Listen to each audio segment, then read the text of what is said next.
Setelah itu Shin kemudian berpindah ke masa kecil Amo. Sang ibu lalu berkata jika ia akan membawanya ke tempat orang yang mencintai Amo. Dan ternyata dia membawa Amo menemui seorang pria tua. Sang ibu lalu berkata jika pria itu akan mencintai Amo untuk selama-lamanya. Dan sesaat kemudian hal ini pun terjadi.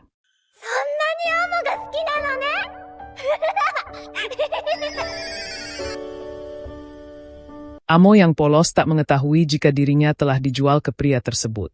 Setelah itu nampak Amo dibawa ke rumah yang ada di area terlarang Penta. Si pria dengan tatapan aneh lalu berkata dalam hati, jika mulai hari ini ia akan merawat Amo untuk selamanya.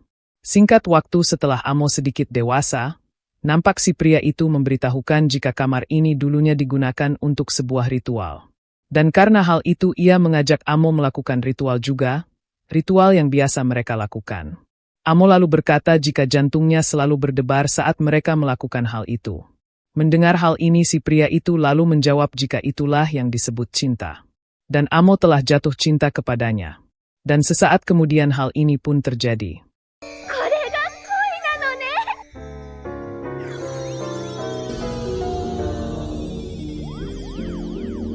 Setelah itu nampak Amo tersenyum. Karena ternyata cinta pertama itu rasanya seperti ini. Namun tak lama kemudian muncul dua orang bertopeng yang membuka kamar mereka. Mereka kemudian masuk dan meminta maaf karena telah mengganggu. Melihat hal ini si pria tua itu langsung kesal karena mereka masuk tanpa izin. Apalagi ruangan ini hanya boleh dimasuki Amo dan dirinya. Oleh karena itu ia akan menghabisi mereka saat ini juga dengan kekuatan peranti jiwanya. Namun sesaat kemudian hal mengejutkan pun terjadi.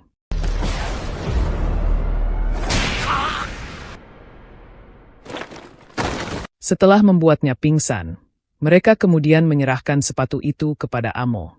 Dia juga berkata jika Amo lebih pantas menggunakan sepatu ini.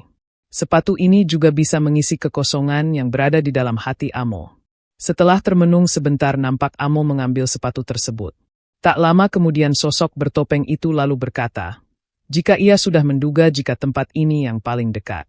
Ia kemudian merangkul temannya, dan berkata kepada Amo jika ia telah meminjamkan sepatu itu sampai waktunya tiba. Dan tolong jaga sepatu itu baik-baik. Dan sesaat kemudian hal mengejutkan pun terjadi.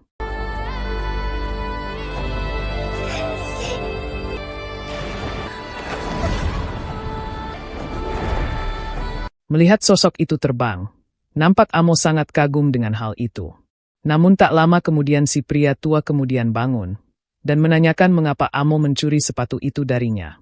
Tak hanya itu dia juga menyiksa Amo, dan berkata jika dia tak pantas menyentuh benda itu.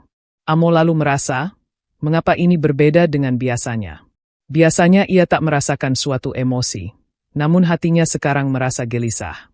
Dan apakah semua ini berkat sepatu tersebut? Amo pun meyakininya, karena mereka juga bilang jika sepatu ini lebih pantas dipakai olehnya.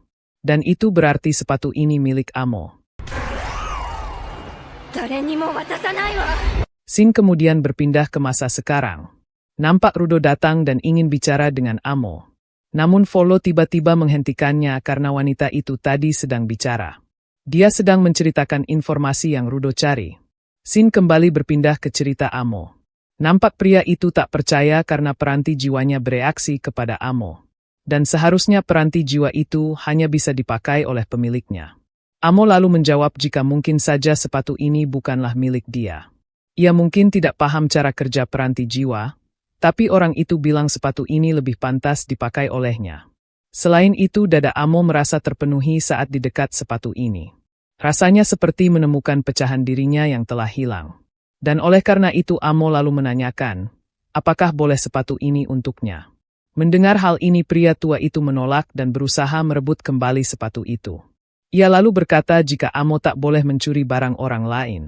Tapi meski begitu Amo tetap berusaha mempertahankannya, karena ia sudah meminta izin. Apalagi malaikat itu bilang jika dirinya lebih pantas memakai sepatu ini. Amo kembali memohon agar pria tua itu mau memberikan sepatu ini untuknya. Tapi meski sudah memohon, pria itu tetap menolak permintaan Amo. Karena sepatu ini hanyalah miliknya seorang. Ia kemudian menyuruh Amo untuk melepaskan sepatu ini sekarang juga. Mendengar hal ini Amo tiba-tiba marah besar. mengapa pria tua itu tetap menolak padahal ia sudah meminta baik-baik. Dan katanya dia mencintai Amo, tapi permintaannya ini tetap ditolak. Dan setelah itu mereka pun saling berebut satu sama lain. Dan sesaat kemudian hal mengejutkan pun terjadi.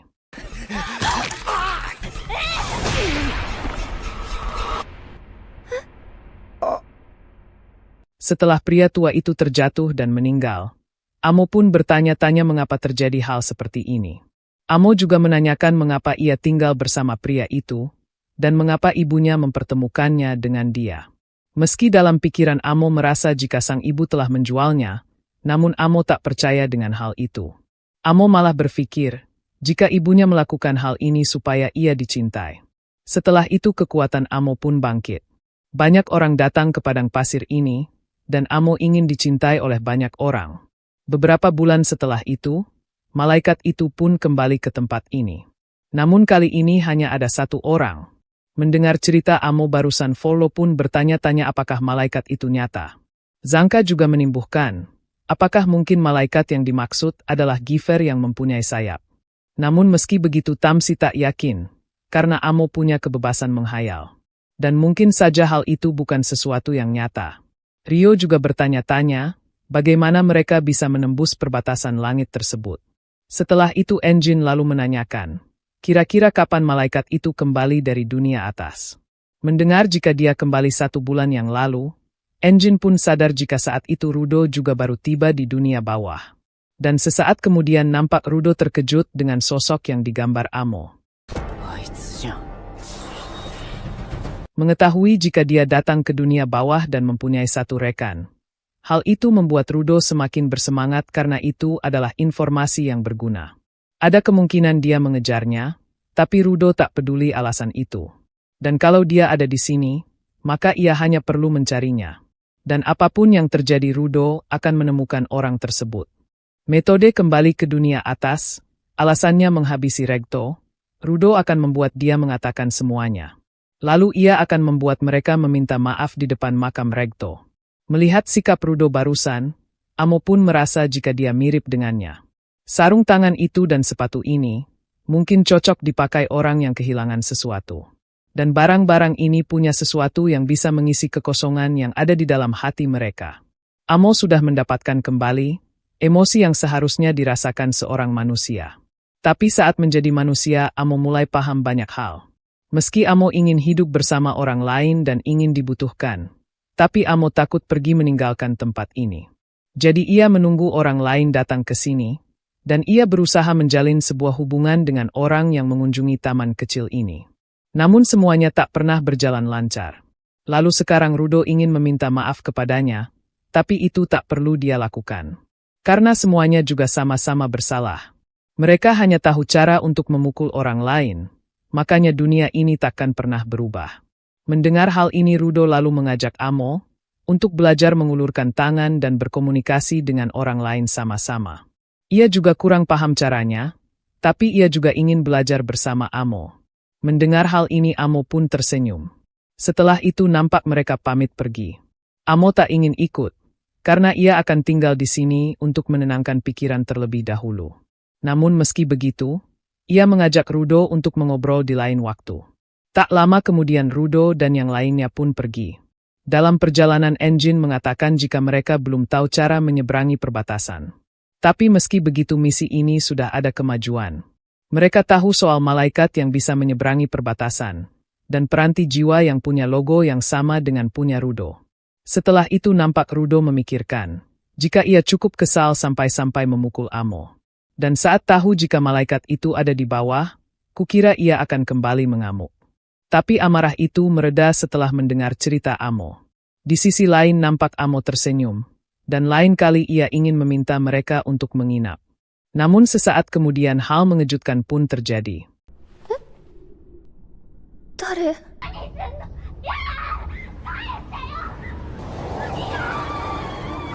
Setelah itu nampak Jabbar berada di area terlarang Penta. Meski padang pasirnya menyiksa banget, namun dia sudah mendapatkan sesuatu saat pergi dari sini.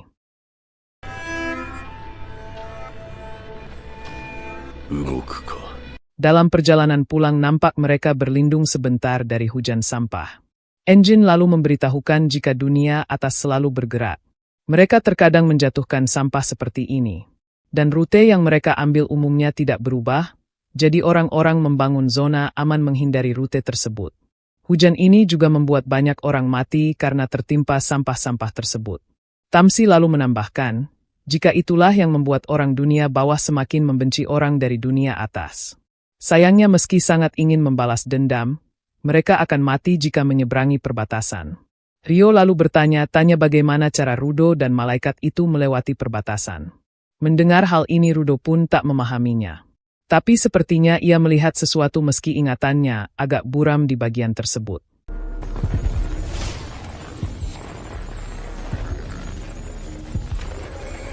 Tak lama kemudian nampak Semiu menelpon Engine.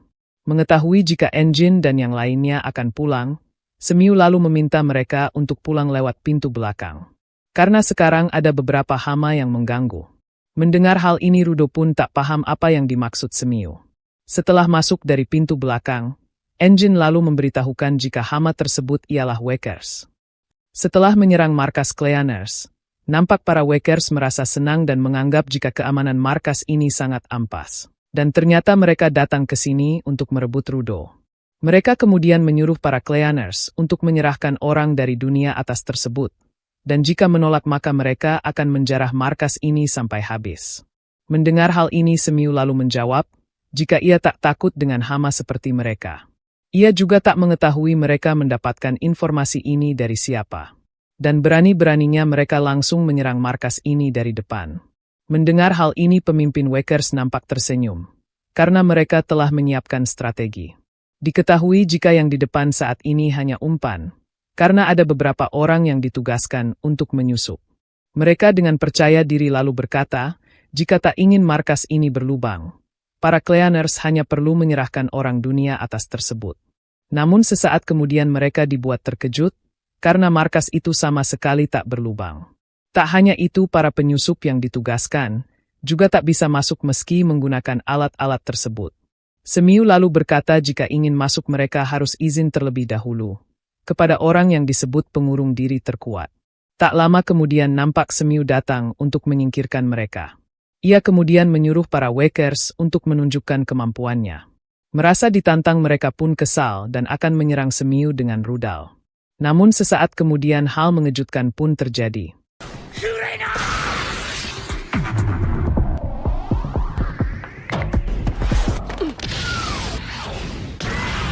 Melihat rudalnya dibalikkan, mereka pun kesal dan menyerang Semiu dengan senjata api. Namun dengan kekuatannya, Semiu bisa menghindari tembakan itu dengan mudah. Tak hanya itu dia juga menghajar mereka dengan tangan kosong. Singkat waktu nampak Semiu berhasil menghajar mereka semua. Tak lama kemudian Engine datang, dan memuji Semiu karena berhasil menghajar mereka. Semiu lalu menjawab jika mereka hanyalah preman biasa. Dan jika ia sampai kalah berarti itu aib. Semiu lalu menginterogasi mereka, dan menanyakan siapa yang memberi informasi tentang orang dari dunia atas. Meski mereka tak menjawab, namun Semiu sudah bisa menebaknya. Dan Engine pun merasa jika sebentar lagi mereka akan meluncurkan serangan. Setelah itu nampak tim Akuta dan tim Grace sedang makan di bar. Rudo lalu menanyakan mengapa mereka masih bisa santai, bukankah markas baru saja diserang. Engine pun menjawab jika mereka semua perlu yang namanya penyegaran. Apalagi setelah kerja mereka harus makan bersama terlebih dahulu. Grace lalu menambahkan, tak peduli seberapa terpuruknya kondisi mereka saat ini, makan bersama rekan-rekan bisa membuatnya kembali bersemangat. Selain itu ini bukan pertama kalinya markas mereka diserang. Mendengar hal ini Rudo lalu menanyakan, apakah Semiu selalu mengusir orang-orang yang menyerang markas? Engine pun membenarkannya, dan selama itu bukan kemampuan dan strategi yang sangat unik. Mustahil ada orang yang bisa menembus pertahanan Semiu. Mendengar hal ini Rudo pun menanyakan, mengapa orang sekuat itu bekerja sebagai resepsionis? Engine lalu menjawab jika kacamata Semiu yang disebut ES punya kemampuan untuk melihat. Dan konon, kekuatan itu tidak bisa mengalahkan monster limbah. Selain itu, dia juga mengidamkan kehidupan sebagai karyawati. Setelah mendengar hal ini, Rudo pun sadar jika tak semua Giver bisa mengalahkan monster limbah. Rio lalu menambahkan jika itu semua tergantung kepribadian Giver, dan cara mereka menggunakan peranti jiwanya. Jika orang itu ingin memanfaatkan objeknya sebaik mungkin berarti itu tipe penyerang. Sebaliknya jika orang itu tak ingin objeknya rusak dan disimpan baik-baik, maka mereka lebih mudah menjadi tipe pertahanan. Mendengar hal ini Rudo pun nampak kagum, dan ia ingin melihat banyak giver lain. Engine lalu menenangkannya, karena orang-orang yang akan datang sebentar lagi itu sangat unik.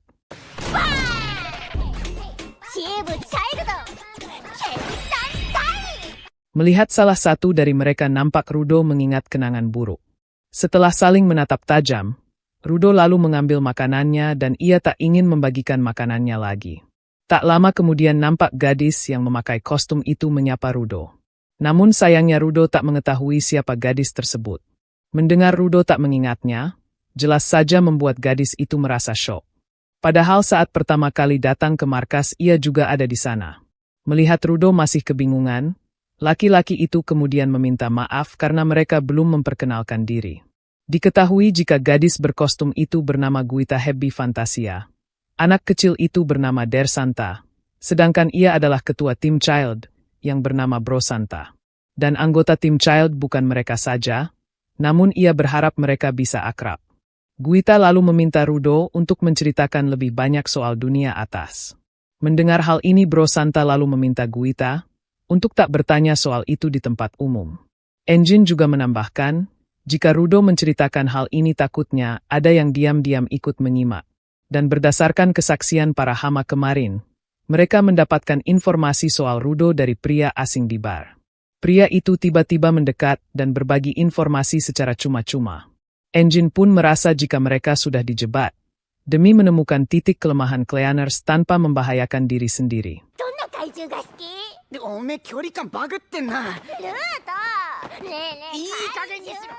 Setelah mendengar hal ini mereka pun merasa, jika sepertinya ini adalah perbuatan para riders. Engine pun setuju, apalagi ia pernah mendengar jika riders sekarang itu agak keras kepala. Di sisi lain bar, nampak Rudo merasa kesal karena mereka sama sekali tak waspada. Bersamaan dengan itu nampak pria berjubah menanyakan, apakah mereka sedang diincar oleh seseorang. Rudo pun menjawab jika ia tak mengetahuinya, dan mungkin saja mereka sedang diincar bandit atau sejenisnya. Mendengar kata bandit, pria berjubah itu pun merasa jika bandit yang dimaksud ialah para riders. Dan jika benar maka mereka sedang diincar oleh organisasi yang merepotkan. Dan berbicara soal riders, ia mendengar jika mereka sedang berusaha menemukan sesuatu. Ia juga meminta Rudo untuk berhati-hati, karena semenjak bos baru mereka muncul, mereka akan menghalalkan segala cara untuk mendapatkan barang yang dicari. Dan kelompok itu sekarang agak keras kepala. Dan jika Rudo tak hati-hati, maka mereka bisa merebut itu dengan sangat mudah. Setelah berkata hal demikian, pria berjubah itu lalu menunjukkan benda kepada Rudo, dan mengatakan jika para riders sedang mencari benda yang mirip dengan ini. Dan saat melihat benda itu nampak Rudo merasa terkejut, karena benda itu ialah sepatu milik Amo. Bersamaan dengan itu nampak orang yang berada di samping pria itu melepas jubahnya. Dan ternyata dia adalah gadis yang menjemput Jabbar sebelumnya. Tak lama kemudian pria itu juga melepas penutup kepalanya dan memegang leher Rudo. Ia lalu berkata jika dirinya ialah bos baru para riders. Ia juga menyuruh Rudo untuk jangan lupa memeriksa ramalan cuaca. Karena jika tidak dia tak akan bisa melakukan persiapan sebelum badai besar menerjang tempat ini. Mendengar hal ini Rudo pun marah besar dan mencoba menyerangnya. Dan bersamaan dengan itu nampak anggota Cleaners yang lain juga ikut menyerang. Namun secara tiba-tiba Choni mengeluarkan kekuatan peranti jiwanya, yang membuat mereka terhisap ke dalam portal tersebut.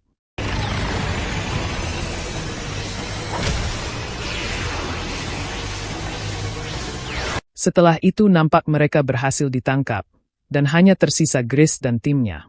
Di sisi lain nampak mereka dipindahkan ke dalam goa. Engine pun merasa kesal, karena ia sedang makan dan belum sempat menyentuh makanan penutupnya. Ia juga tak menyangka jika riders akan muncul di tempat umum seperti itu. Tak lama kemudian nampak sorot mata mereka tiba-tiba berubah. Dan ternyata para riders muncul di hadapan mereka. Dan sesaat kemudian hal ini pun terjadi.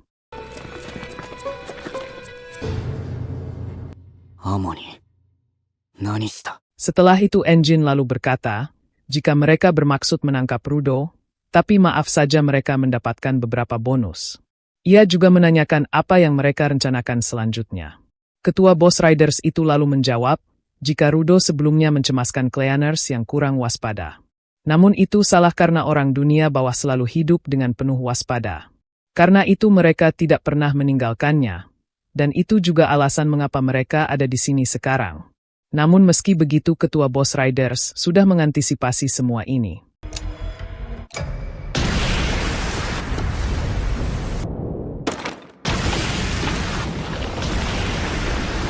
Semburan sampah itu kemudian menyeret para Cleaners. Awalnya Zanka berusaha melawan arus tersebut. Namun Engine dengan santai menaiki payungnya, dan berkata jika Zanka banyak bergerak maka dia bisa tenggelam. Oleh karena itu Engine menyuruhnya untuk pasrah terbawa arus. Namun sesaat kemudian Engine merasa panik, karena mereka terpisah satu sama lain dan masuk ke lubang yang berbeda. Ia pun berteriak agar mereka jangan sampai mati. Melihat dirinya diselamatkan, Rudo pun dengan wajah kesal menanyakan mereka dibawa kemana.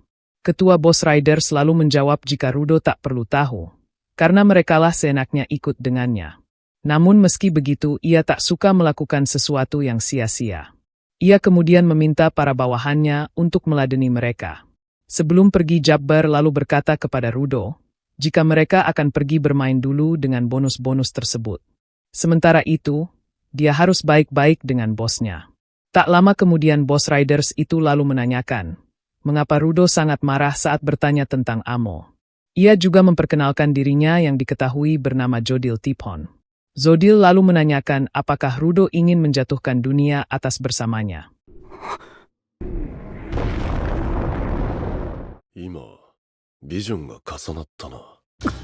Meski Jodil berkata hal demikian, namun sebenarnya dia belum pernah melihat atau mengetahui dunia atas itu tempat seperti apa. Dan ini bukan soal apa yang mereka jatuhkan, tapi apa yang terjadi pada target itu.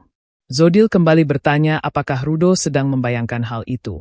Bukan soal apa yang dia sayang, tapi apa yang terjadi pada target yang membuatnya marah. Mendengar hal ini Rudo pun kesal, dan berkata jika dia jangan mengubah topik pembicaraannya. Karena sebelumnya ia menanyakan, apa yang telah dia lakukan kepada pemilik sepatu itu, dan dia bawa kemana para Cleaners yang lain. Mendengar hal ini Zodil lalu menjawab jika Rudo lah yang telah mengubah topik pembicaraannya. Ia sudah menjawab dengan caranya sendiri, dan selanjutnya giliran Rudo. Dan setelah Rudo menjawab, selanjutnya adalah gilirannya. Bukankah itu yang dinamakan percakapan? Zodil kembali berkata jika ia tak suka melakukan hal yang sia-sia.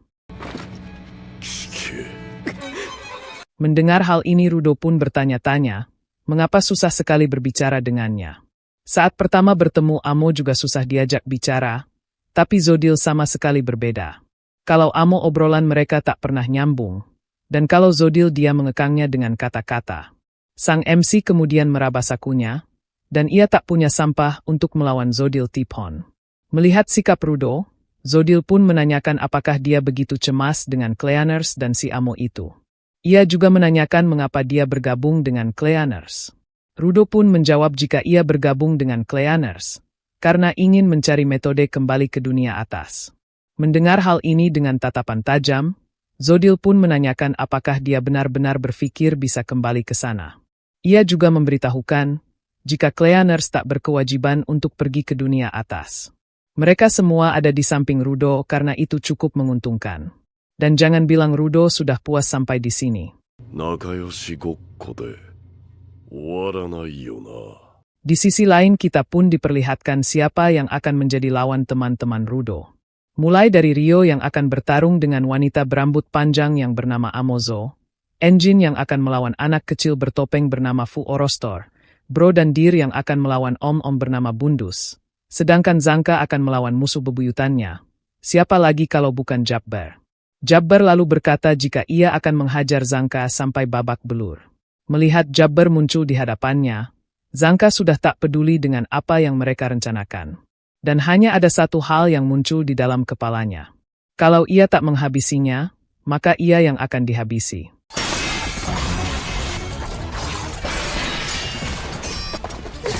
Setelah beradu mekanik, Jabbar lalu menanyakan bunyi apa yang terdengar itu. Ia lalu menjelaskan, jika di sini benda semacam ini sering bermunculan. Ia tidak tahu ini terbuat dari apa, tapi saat disentuh kulitnya akan melepuh. Melihat Jabber menyentuh cairan itu dan merasa kesakitan, jelas saja membuat Zanka merasa heran apa yang telah dia lakukan. Namun secara tiba-tiba cakar Jabber berubah bentuk menjadi seperti cairan itu, yang membuat Zanka merasa terkejut. Jabber lalu menjelaskan jika cakar kanannya punya neurotoksin, jadi ia bisa menciptakan racun yang pernah ia coba sendiri. Setelah itu dengan wajah gembira, Jabber lalu menyerang Zanka dengan cairan tersebut. Namun sesaat kemudian Sin tiba-tiba berpindah ke tempat Guita. Nampaknya Guita sendirian dan ia tak mendapatkan lawan bertarung. Hal itu jelas saja membuatnya bertanya-tanya mengapa ia sendiri di sini. Namun tak lama kemudian ia melihat kehadiran Kecoat, yang malah membuatnya merasa senang. Berbeda dengan Rio yang nampak histeris saat melihat binatang tersebut. Melihat sikap Rio barusan Amozo pun nampak kesal. Mengapa Rio yang tinggal di dunia bawah dan anggota Cleaners malah takut pada Kecoa? Dan apakah anggota Cleaners memang selemah ini? Dan hal itu tentu saja membuatnya merasa kecewa. Rio lalu menjawab mengapa dia mengatainya seperti itu hanya karena Kecoa. Padahal itu tak seberapa, karena di Cleaners ada orang yang lari ke sana kemari karena dilempar tahi. Di sisi lainnya nampak Zanka berhasil selamat, karena ia membuat tameng dari tanah. Zanka lalu berkata jika Jabber memang sesuka itu dengan racun, maka lebih baik dia mandi saja pakai cairan ini.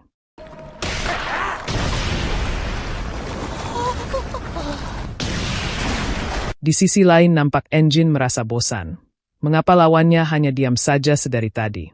Dan jika mereka mengincar Rudo dan para Cleaners hanya mengganggu, mengapa ia yang sendirian tak dikeroyok oleh mereka? Melihat sikap Engine barusan, Fu Orostor pun merasa jika pria ini sangat keren. Dan setelah itu kita pun diperlihatkan fakta, jika alat komunikasi Cleaners yang bernama Choker, sama sekali tak berfungsi karena ada di bawah tanah. Di lain sisi nampak Amazo dan Rio mulai mengeluarkan peranti jiwanya dan bersiap untuk bertarung. Tapi sebelum itu Rio lalu berkata, jika ia tak begitu ahli dalam melawan manusia. Namun Amazo tak peduli, dan jika tak serius maka dia tak akan sempat menolong teman-temannya. Mendengar hal ini Rio pun tersenyum dan langsung mengaktifkan peranti jiwanya.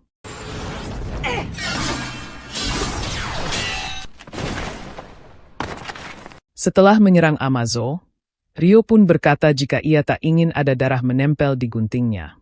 Dan ia akan mengusahakan untuk tidak memotong tubuh Amazo. Namun meski begitu Rio tak bisa menjamin, ia tak akan memotong rambutnya yang cantik itu. Dan jika peranti jiwa Amazo itu berbentuk sisir, maka dia pastinya bertarung menggunakan rambut tersebut. Dan gunting melawan rambut itu bukanlah kombinasi yang bagus. Namun apa boleh buat ia akan memotongnya. Setelah itu Sin kemudian berpindah ke tempat Zanka. Meski saat ini Jabber seolah-olah mati, namun Zanka sadar jika dia masih baik-baik saja di bawah sana. Jadi Zanka menyuruhnya untuk keluar karena ia tak ingin menunggu lama-lama. Dan saat Zanka mengintipnya nampak Jabber tiba-tiba tertawa. Tak disangka peranti jiwa Jabber telah berevolusi. Dengan wajah gembira Jabber pun berkata, jika ia sekarang bisa menunjukkan dirinya yang sebenarnya tanpa menahan diri. Melihat hal ini Zanka pun terkejut, dan ia sadar jika selama ini dia belum bertarung dengan serius. Jabber lalu berkata jika Zanka boleh juga menunjukkan keseriusannya sekarang. Ia berkata demikian, karena tak mungkin kemampuan Zanka hanya mengayunkan tongkatnya saja. Di lain sisi, tak disangka tubuh Rio tiba-tiba tak bisa bergerak. Rio juga bertanya-tanya, mengapa ia kesakitan setelah menyentuh rambut Amazo. Amazo lalu menjelaskan jika saat menyisir rambut menggunakan sisir plastik, ia dengan mudah menghasilkan listrik statis. Berhubung peranti jiwanya terbuat dari plastik, jadi ia selama ini hidup dengan listrik statis. Itu artinya rambutnya bukan halus melainkan dialiri listrik. Amazo kemudian membalas perkataan Rio sebelumnya, jika gunting melawan rambut elektrik itu bukanlah kombinasi yang bagus. Di lain sisi nampak Choni sedang memeriksa pertarungan mereka satu persatu. Dan setelah itu Sin kemudian berpindah ke tempat Bro Santa. Nampak si Bro melarang Dir untuk tidak memasang wajah seperti itu meski dia adalah musuh. Ia melarang hal ini karena takut saat dewasa nanti keriput di wajahnya bakal bertambah. Melihat tatapan Dir, Bro pun paham jika dia sedang bertanya-tanya, mengapa mereka yang pergi makan berakhir di tempat seperti ini. Si Bro lalu meminta Deer untuk menganggap hal ini seperti pekerjaan mendadak. Lagi pula dia melompat masuk atas keinginannya sendiri. Si Bro sadar jika Deer selalu penasaran soal Rudo. Dan itu merupakan alasan mengapa Deer ikut ke sini.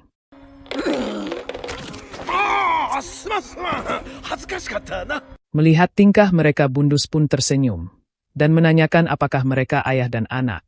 Bro pun mengiyakannya, tapi mereka tidak punya hubungan darah. Karena itu ia ingin segera pergi dari tempat ini, karena jika mereka tidak pulang sebelum makan malam maka Deer akan mengantuk. Mendengar jika nama anak itu adalah Deer, Bundus pun menanyakan apakah ia boleh memanggilnya Nak Deer. Singkat waktu nampak si Bro menanyakan, mengapa ia tak merasakan aura membunuh darinya.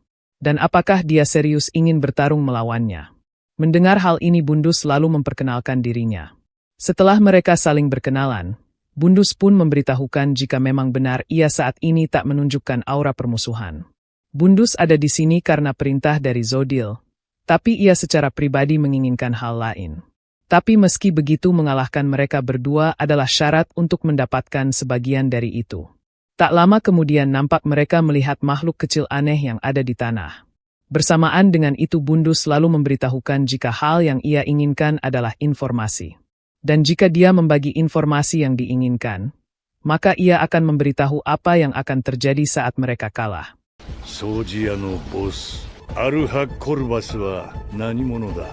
Di lain sisi nampak Semiu datang menemui bosnya, dan berkata jika ada keadaan darurat.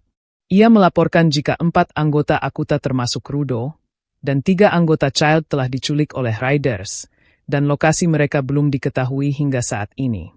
Gris telah menghubunginya, dan menurut laporan mereka diserang oleh pemilik kekuatan teleportasi. Mereka juga meminta agar mengirimkan regu pencari. Semiu juga merasa kesal mengapa bosnya tak memakai choker, dan hal itu membuatnya kerepotan karena tak bisa langsung menghubunginya. Melihat sikap Semiu, Corvus pun paham dan memintanya untuk mengumpulkan orang yang bisa berangkat kapan saja. Dan soal lokasi mereka serahkan saja kepadanya, karena ia punya kenalan informan yang bisa diandalkan. Scene kemudian berpindah ke tempat Bundus. Nampak si Bro bertanya-tanya maksud dari Bundus sebelumnya, tentang siapakah sebenarnya Arka Corvus. Dan jika dia bermaksud menggali informasi penting mengenai Cleaners lewat pertanyaan ngasal, maka ia tak akan menjawab pertanyaan yang akan merugikan Cleaners. Mendengar hal ini Bundus pun meminta si Bro untuk tidak salah paham terlebih dahulu. Karena ia tipe yang menjunjung tinggi nilai individualisme. Pertanyaannya berasal dari rasa penasaran dan keingintahuannya secara pribadi. Jadi apapun jawaban mereka nanti, informasi ini tak akan bocor ke pihak Riders. Karena ini hanya pertukaran informasi di antara mereka. Si Bro boleh curiga dan memilih tutup mulut. Tapi selama dia tak menjawab maka ia tak akan menyerang. Mereka juga tak bisa pergi dari sini dan hanya waktu tidur yang akan datang. Mendengar hal ini si Bro pun mengiyakannya, tapi sebagai gantinya ia akan menjawab sesukanya. Mendengar hal ini Bundus pun tersenyum dan menanyakan apa makanan kesukaan Corvus. Mendengar pertanyaan aneh itu, jelas saja membuat si Bro merasa heran dan tak habis pikir. Meski begitu ia tetap menjawab jika Corvus menyukai yang manis-manis. Tak hanya itu pertanyaan selanjutnya juga aneh-aneh.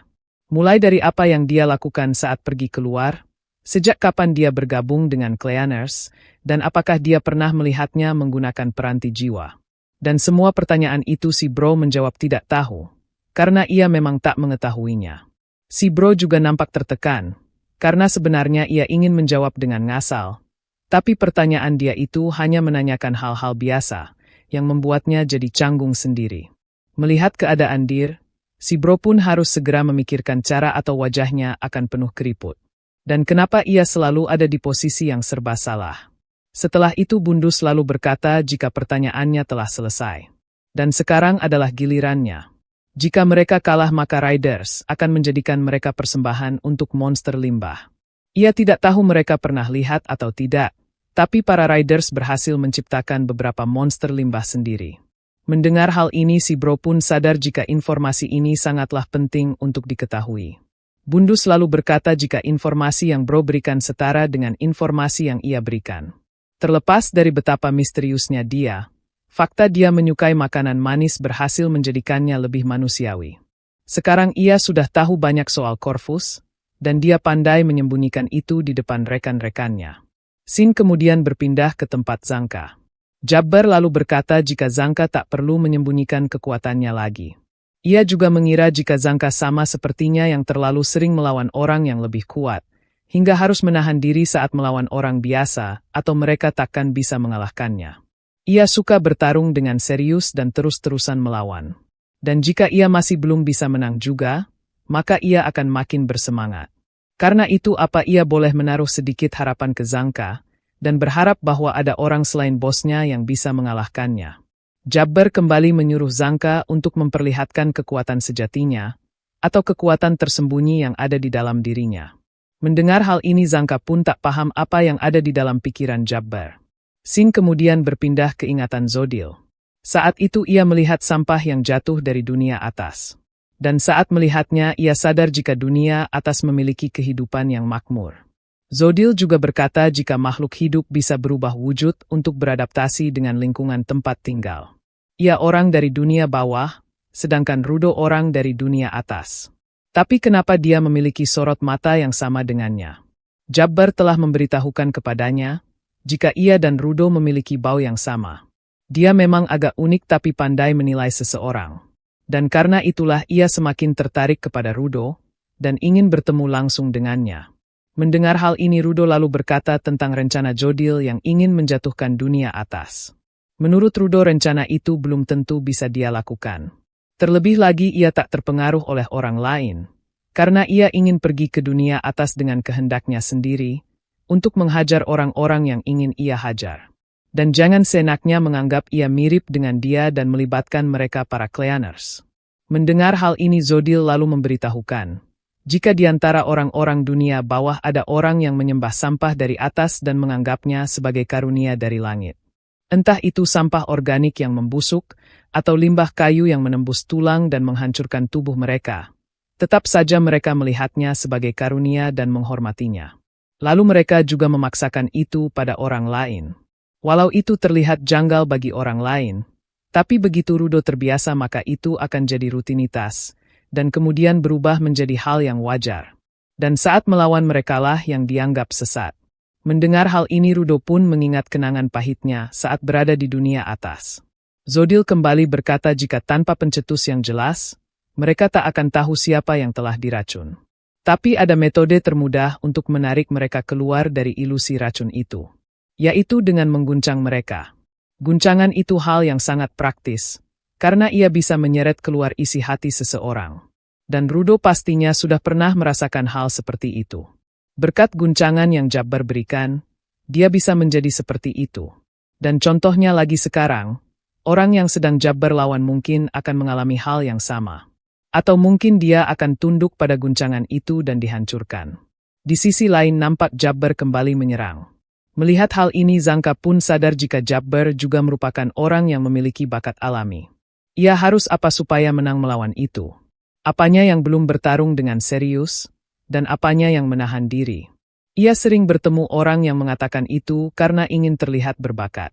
Tapi Jabbar berbeda karena dia memang berbakat dari sorot matanya yang begitu murni. Dan mediocre seperti dirinya tak akan pernah bisa menang melawan bakat alami. Meski begitu pastinya akan memuaskan jika bisa mengalahkan mereka. Dan setelah itu pertarungan mereka pun dimulai. Nampaknya Zanka hanya bisa menghindar ke sana kemari, karena perbedaan kekuatannya yang cukup jauh dari Jabbar. Dan perbedaan kekuatan ini, jelas saja membuat Zanka kesulitan melawannya. Tak lama kemudian nampak Jabbar melepaskan serangan badai. Meski pada awalnya Zanka gagal menghancurkan serangan itu, namun dia masih belum menyerah. Dengan tatapan tajam dan konsentrasi tinggi dia kembali akan menghancurkan serangan badai tersebut. Namun sesaat kemudian hal mengejutkan pun terjadi.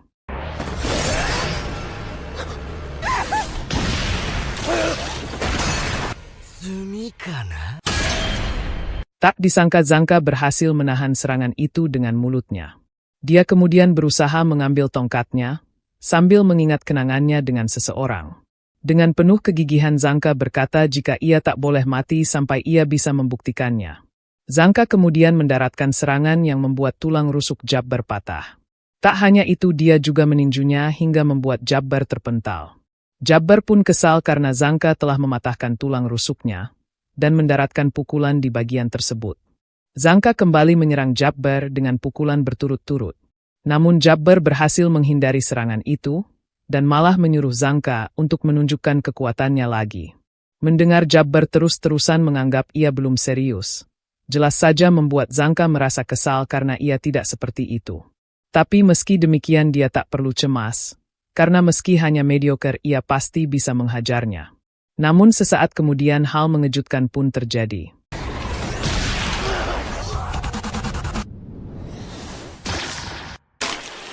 Sayangnya Zangka terkena sabetan cakar kiri milik Jabbar, yang membuatnya langsung tersungkur.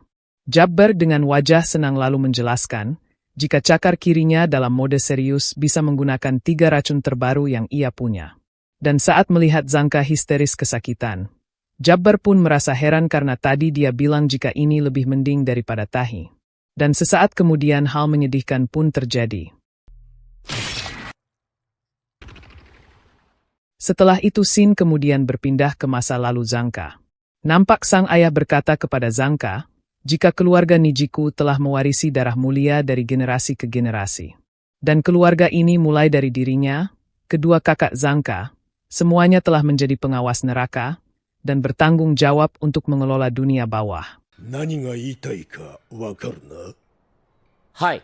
Setelah itu nampak seorang guru berpidato kepada murid baru, jika ada banyak ancaman di dunia bawah. Contohnya monster limbah, hujan sampah, dan penyakit yang diakibatkan zat terkontaminasi. Tapi mereka tak boleh lupa, jika ancaman terbesar adalah manusia itu sendiri. Dan pengawas neraka memiliki peran penting dalam mengawasi manusia. Serta hal yang menanti mereka setelah memasuki Akademi Pelatihan Pengawas Neraka Pusat, adalah ujian yang ketat dan pesaing yang kuat. Mereka akan bersaing untuk menjadi pengawas neraka yang lebih kuat. Dari kejauhan nampak 2 kakak kelas sedang membicarakan perihal siswi baru yang luar biasa berbakat. Bersamaan dengan itu nampak Zangka lewat di samping mereka. Melihat kehadiran Zangka, kedua murid itu pun merasa jika aura di sekitar Zangka berbeda dengan mereka semua. Hal ini terjadi karena dia adalah putra pemilik tanah di kota ini. Dia merupakan keturunan berbakat dari keluarga Nijiku, yaitu keluarga elit yang semuanya menjadi pengawas neraka. Hal itu dibuktikan dengan Zangka yang menempati peringkat teratas di kelas. Kedua murid itu juga merasa, jika Zangka saat lulus nanti akan menduduki tahta emas. Berbeda dengan mereka yang biasa saja, yang tak akan bisa menang melawan orang dengan bakat alami. Dan diketahui fakta jika Zangka diam-diam berjuang dengan sangat keras. Mulai dari belajar hingga latihan terus-menerus. Tak lama kemudian seorang guru datang, dan memberitahukan jika belakangan ini tingkat kejahatan Giver terus meningkat. Itu artinya mereka harus jadi pengawas neraka yang sama kuatnya dengan Giver. Mereka telah melalui pelatihan yang ketat selama 3 tahun ini. Dan akademi selalu menerima orang-orang berbakat dengan tangan terbuka. Setelah itu nampak guru memperkenalkan salah satu murid berbakat kepada mereka. Dia tumbuh di wilayah kumuh, tapi kemampuannya tak perlu diragukan lagi.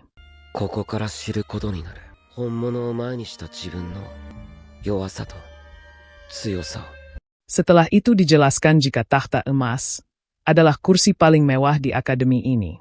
Dan hanya siswa terbaik dari tahun ajaran itu yang diizinkan duduk di atas kursi tersebut. Setelah itu nampak semua murid merasa terkejut, karena Zangka yang dianggap keturunan berbakat kalah dengan wanita itu. Sang guru kemudian memuji kehebatan murid baru tersebut, karena dia telah mengalahkan seluruh siswa di kelas ini dalam latih tanding pertama. Dan ia sudah menduga jika kemampuannya itu sangat asli. Sang guru yakin jika dia akan bisa menduduki tahta emas tersebut. Dan diketahui jika nama gadis itu adalah Hio. Meski menerima pujian dari sang guru, namun Hio malah diam dan langsung pergi dari sana. Melihat sikap wanita itu, para murid pun merasa kesal karena dia bersikap acuh tak acuh. Mereka juga menganggap jika gaya bertarungnya kasar dan tanpa teknik dasar. Tak hanya itu, mereka juga mencari alasan mengapa kalah dari gadis tersebut. Namun sesaat kemudian nampak seorang murid berkata, jika Zangka juga kalah dari gadis tersebut. Zangka. Iya, Bore強かったな。 Zangka juga berkata jika ia senang bisa melihat gaya bertarung yang tidak biasa. Dan sepertinya ia masih kurang latihan. Dan ternyata meski Zangka menerima kekalahan ini dengan wajah tersenyum. Namun nyatanya Zangka sangat kesal dengan hasil ini. Meski Zangka berusaha sangat keras untuk mengalahkan Hyo di latih tanding, namun sayang usahanya selama ini belum membuahkan hasil.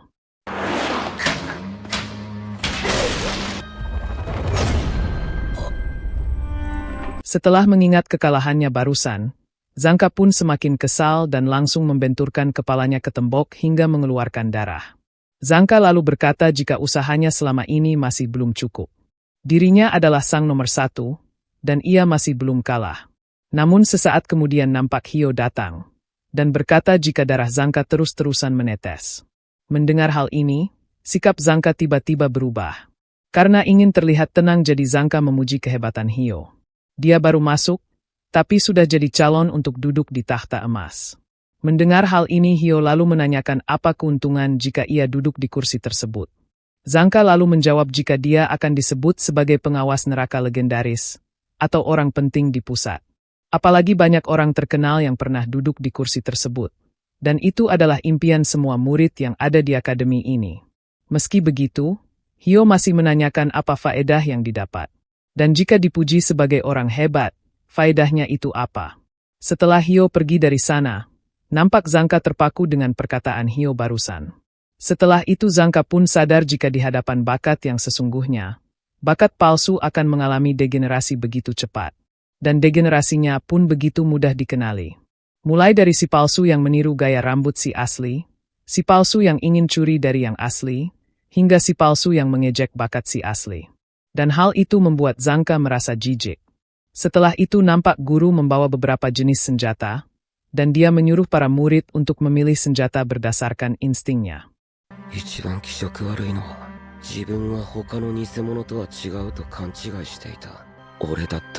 Singkat waktu nampak Zangka bertemu dengan Enjin dan juga Ryo. Setelah mengobrol sebentar, Enjin pun baru mengetahui jika Akademi Pengawas Neraka ada kelas memilih senjata.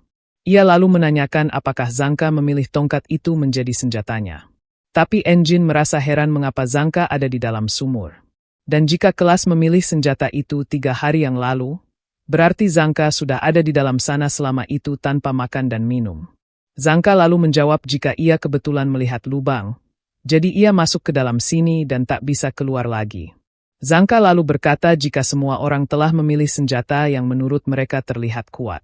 Dan ia tahu jika Hyo juga akan melakukan hal yang sama. Jadi karena itu Zangka berusaha menonjol, dan memilih benda usang yang kurang cocok dijadikan senjata.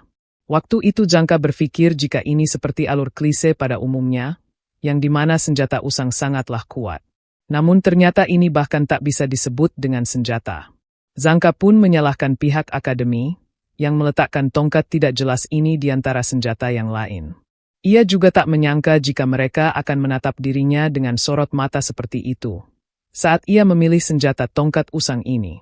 Dan selanjutnya tiba momen yang ditunggu-tunggu, saat orang berbakat sungguhan memilih senjatanya. Dan ternyata Hyo memilih sesuatu yang sederhana, yaitu sebilah katana biasa.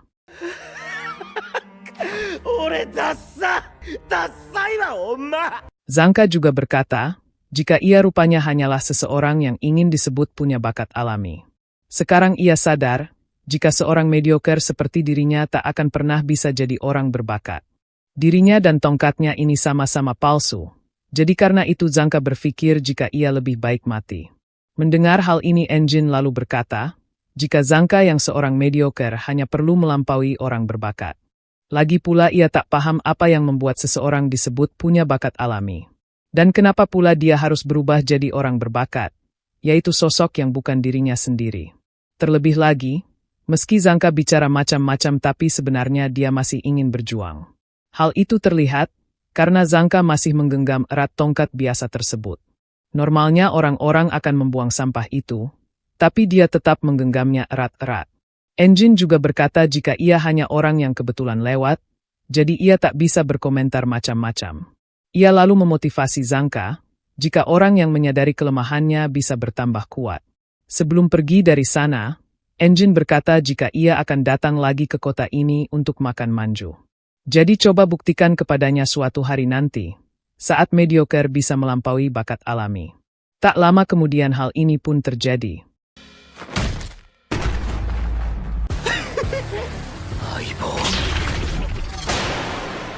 Setelah memanggil tongkatnya, Zanka lalu berkata jika ia belum boleh mati sebelum bisa membuktikannya. Biar ia tunjukkan kekuatan yang terpendam seorang mediocre. Namun ternyata scene ini merupakan hayalan Zanka, akibat terkena racun halusinogen milik Jabbar sebelumnya. Setelah menari dengan wajah gembira, Jabbar lalu menanyakan bagaimana rasanya terkena racun itu. Jabbar juga mengungkapkan, jika ia mendapatkan racun itu dari orang yang berusaha membunuhnya. Ilusinya sangat hidup hingga sulit dibedakan dengan kenyataan. Setelah itu nampak Jabbar melihat Zanka yang sedang tertawa. Melihat hal ini Jabbar malah melakukan hal demikian.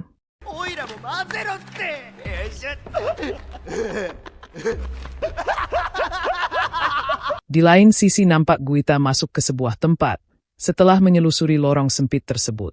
Namun sesaat kemudian ia nampak bersedih karena di sini juga tak ada siapa-siapa. Beruntung ia masih punya satu-satunya teman, yaitu kecoak tersebut.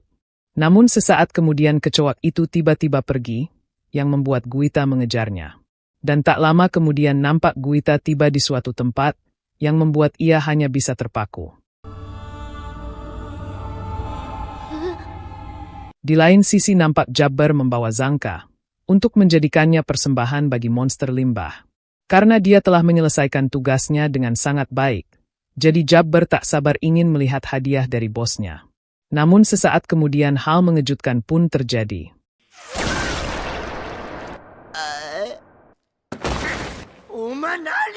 Di lain sisi nampak Engine mendengar dentuman senjata tersebut. Bersamaan dengan itu Fu pun nampak panik, karena mengira jika anggota yang lain sudah menyelesaikan tugasnya. Fu harus bergegas, karena kalau tidak ia akan ada di urutan terakhir. Meski begitu ia harus menyerang duluan, tapi ia tak tahu cara memulai pertarungan. Dengan wajah grogi Fu lalu memperkenalkan dirinya kepada Engine.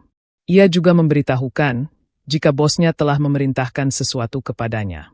Perintah itu yaitu para Cleaners harus dijadikan persembahan. Bosnya juga memerintahkan, jika dia harus menyelesaikan misi ini sebelum Riders lain. Dan jika ia sampai ada di urutan terakhir, maka sang bos akan menghukumnya. Namun karena ia tak bisa bertarung tanpa dipukul duluan, jadi ia meminta Engine untuk memukulnya terlebih dahulu.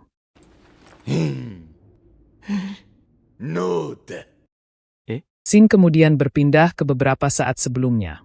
Nampak kita diperlihatkan pertarungan antara Ryo melawan Amozo. Nampak Amozo menyerang Ryo dengan serangan listrik dari rambutnya. Tapi beruntung saja Ryo berhasil menghindarinya. Melihat hal ini Amozo pun sadar, jika dia telah memanfaatkan angin supaya rambutnya tak menyentuhnya. Menyadari kelemahan Riders tersebut, Ryo kemudian kabur yang membuat Amozo merasa kesal dibuatnya. Ryo nampak bersembunyi, yang membuat Amozo naik pitam. Riders itu pun sadar jika Ryo berniat melakukan serangan kejutan. Amozo sangat membenci perempuan yang hanya bisa melarikan diri. Dia kemudian menyuruh Ryo untuk keluar. Dan jika Ryo memang pejuang, maka hadapilah dirinya secara langsung.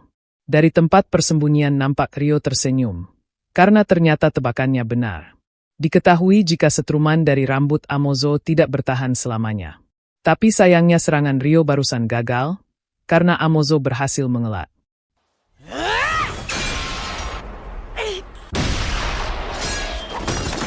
Setelah menyerang Ryo, Amozo pun berkata jika dia jangan berpikir bisa menggunting rambutnya untuk kedua kali. Amozo lalu mengungkapkan jika ia bebas menggerakkan rambut ini, seolah ada jaringan saraf di dalamnya. Dan Ryo jangan pernah menganggapnya remeh. Amozo lalu berkata jika tebakan Ryo benar, jika listrik statis yang diciptakan Mira hanya aktif untuk sementara waktu. Ia bisa menonaktifkan listriknya sendiri, tapi pada akhirnya ia hanya akan aktif selama 1-2 menit. Mendengar hal ini Ryo pun nampak lega, karena kelemahannya ada pada durasi. Meski begitu, sebagai pejuang sejati Amozo sudah menemukan cara mengatasi kelemahannya. Melihat gerakan Amozo barusan, Ryo pun menanyakan pekerjaan apa yang dia lakukan sebelum menjadi Riders. Amozo lalu menjawab jika ia berasal dari desa wanita di wilayah selatan. Dan ternyata Amozo berasal dari suku petarung Sileia. Mendengar hal ini Rio pun meminta maaf karena ia belum pernah mendengarnya. Amozo pun memakluminya karena desa itu sudah hancur sejak lama sekali.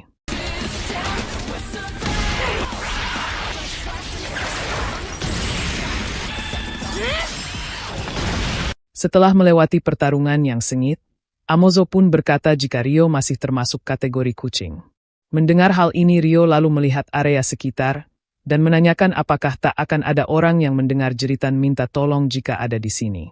Amozo pun menjawab jika itu benar, jadi Rio tak akan bisa lari lagi. Ia lalu menenangkannya karena saat semua udah selesai nanti, dia dan teman-temannya akan menjadi persembahan. Namun sesaat kemudian hal mengejutkan pun terjadi.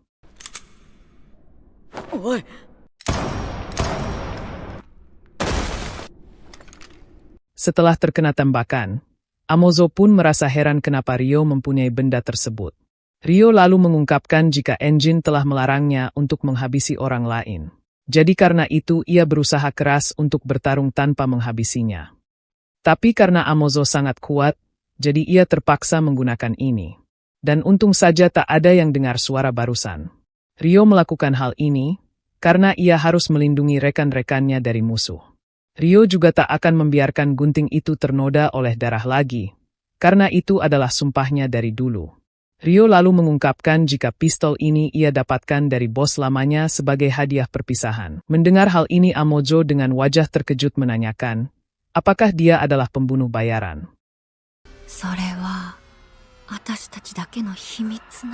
Rio juga berkata jika dia beruntung, karena kalau saja Engine tidak mengekangnya maka nyawa Amozo mungkin sudah melayang. Dia mungkin tak bisa bergerak, tapi ia tidak menembak organ vitalnya. Sekarang Rio akan pergi mencari rekan-rekannya, dan karena itu ia menanyakan di mana mereka berada. Melihat hal ini Amozo pun merasa, jika ia sudah seenaknya mengira bahwa seluruh anggota Cleaners itu bersih. Namun ternyata ada juga noda di antara mereka. Setelah itu Rio pun mendapatkan informasi. Jika yang tahu lokasi itu hanya si penutup saluran air dan bos mereka. Amozo juga bilang, jika pipa-pipa ini terhubung seperti pembuluh darah. Dan kayaknya bakal susah menemukan mereka. Setelah itu Shin kemudian berpindah ke masa sekarang.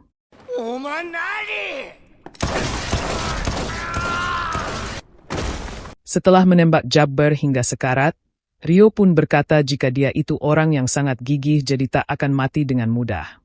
Setelah itu nampak Rio memeriksa keadaan Zanka. Melihat dia masih hidup jelas saja membuat Rio merasa bersyukur. Tapi meski begitu Rio sadar jika Zanka terkena racun yang berbahaya. Tak lama kemudian dia pun membawa Zanka pergi dari tempat ini. Di lain sisi nampak Choni menemui bosnya. Ia lalu melaporkan jika Jabber menang, Amozo kalah, Fu belum mulai bertarung karena menunggu Engine menyerang duluan. Sedangkan Bundus sedang mengobrol dengan duo yang mirip ayah anak itu, dan menanyakan informasi seputar bos Cleaners. Setelah mendengar laporan ini, Zodil pun sadar jika ternyata anggota Cleaners itu lebih kuat dari bayangannya. Mendengar hal ini dengan wajah kesal Rudo menanyakan apa yang terjadi dengan mereka. Nampak Zodil tak memperdulikan pertanyaan Rudo, karena saat ini mereka akan pindah tempat.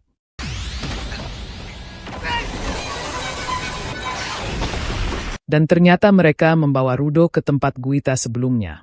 Rudo pun nampak kesal, dan menanyakan tempat apa ini dan apa tujuan mereka. Karena Jodil tak menjawab sedari tadi, jadi Rudo berencana akan meninjunya. Melihat sikap Rudo, Zodil pun menanyakan apakah dia tak bisa tenang jika tidak memaki orang lain. Bos Riders itu kembali menanyakan, maukah Rudo menjatuhkan dunia atas bersamanya? Dia menyuruh Rudo tak membicarakan hal yang tak penting, dan gunakan otaknya untuk menjawabnya. Mendengar hal ini Rudo lalu menjawab jika ia paham satu hal, yaitu dirinya benci orang seperti Zodil. Melihat sikap Rudo Bos Riders itu lalu berkata, andai saja orang dunia atas yang jatuh itu jauh lebih tenang dari sang MC. Dari kejauhan nampak Guita sedang bersembunyi, dan ia nampak ketakutan.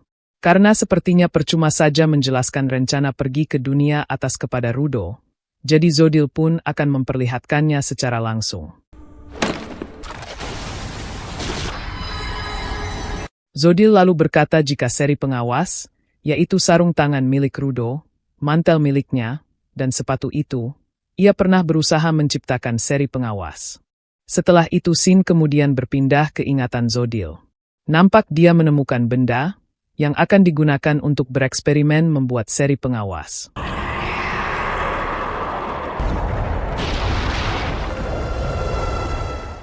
Setelah mengingat hal itu, nampak benda yang mengisap sepatu milik Amo sebelumnya mengeluarkan akar yang menempel di dinding. Zodil lalu berkata jika dibandingkan dengan peranti jiwa lain, seri pengawas ini menempati urutan paling tua. Energi yang terkandung di dalamnya melampaui batas perhitungan. Dan pemilik seri ini pasti memiliki anima yang sangat kuat. Serta apapun yang Zodil lakukan, ia tak pernah bisa menciptakan seri pengawas baru. Namun dalam proses eksperimen tersebut, ia telah menciptakan sesuatu yang berbeda. Shin kemudian berpindah ke ingatan Zodil sebelumnya. Merasa percobaannya gagal, ia pun membuang benda tersebut.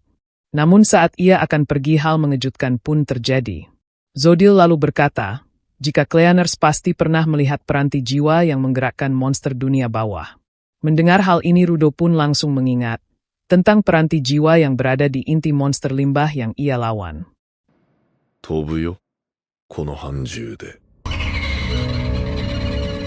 Setelah itu nampak Rudo mengingat saat Regto pertama kali memberikan sarung tangan tersebut. Dan setelah mengingat hal itu, Rudo pun sadar jika ada beberapa seri pengawas.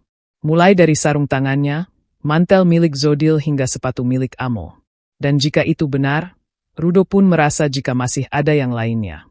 Rudo pun bertanya-tanya, jika seri itu berasal dari bawah, mengapa Regto mempunyai satu. Dan berdasarkan percakapan mereka di restoran sebelumnya, Zodil pun mengetahui jika Rudo tak mengetahui peranti jiwa sebelum jatuh ke bawah. Hal itu cukup aneh.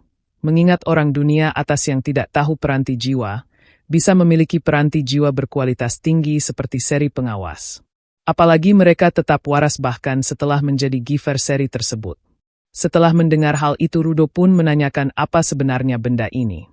Zodil lalu menjelaskan jika benda-benda ini pernah dipakai oleh seorang manusia. Dan sebagai sesama pengguna Rudo seharusnya paham, jika seri ini memiliki energi tak terbatas.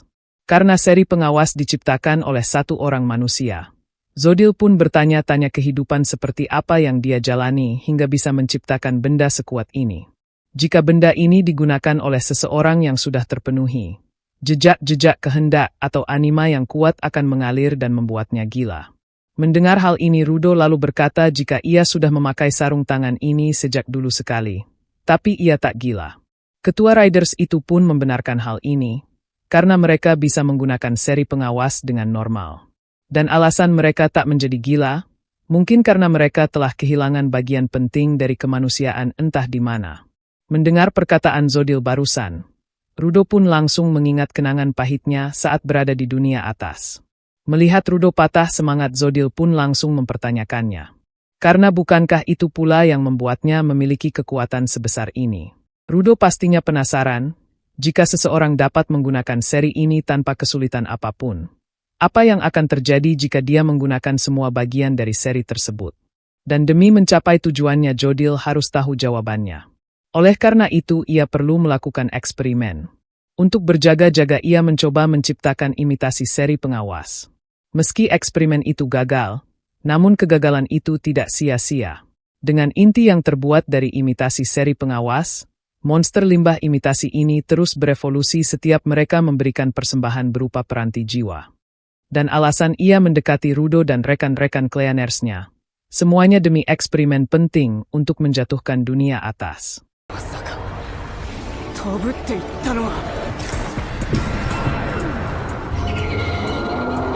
Zodil kembali berkata jika mereka yang berada di dalam monster limbah ini akan pergi menyeberangi perbatasan.